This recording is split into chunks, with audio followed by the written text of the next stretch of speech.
The government is going to go and they're going to try and push this misinformation bill through Parliament, Absolutely. which is going to attempt to silence voices who question their agenda. So, it is Bridget, sinister how stuff can we stop right out of this? Orwell. James is 100% correct. Yeah. They're already saying, oh, it was all because of misinformation. What are the Nats and the Libs doing to stop this ACMA misinformation, disinformation bill? Because don't forget, the last Liberal government had a similar misinformation thing that they were putting up, that Paul Fletcher character. Forget him.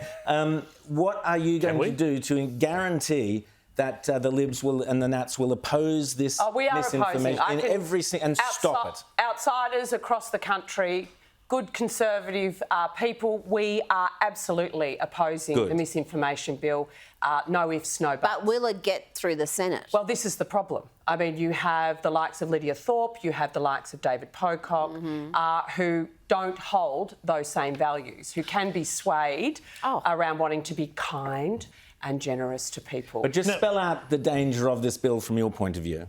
Well, I think to James's point, it absolutely potentially silences, like we saw on booths today, genuine Australians through this whole campaign who had concerns about the proposal of the Voice, felt unable to mention it at dinner parties, at barbecues, at the school drop-off and pick-up, because they feared being called stupid, racist, D-heads and dinosaurs and the rest of it, right?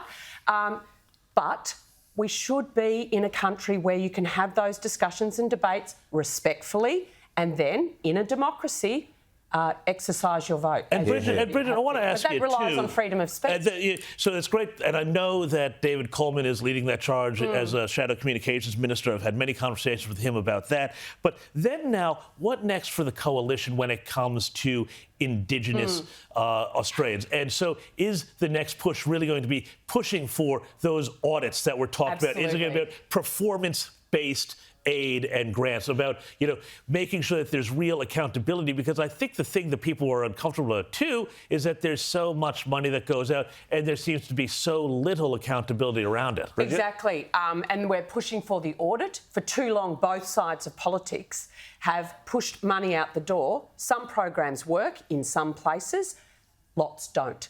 And rather than saying you don't get to keep that money, we're taking that off and putting it into the programs that do, A, we're not measuring it properly, and B, we haven't had the courage to take the money away and put it in where it's working. I think this will allow this. Also, we want a royal commission into the sexual abuse of Indigenous 100%, kids. 100%. Now, and just we quickly call on the Labor Party, who have been silent. We've been calling for that for months.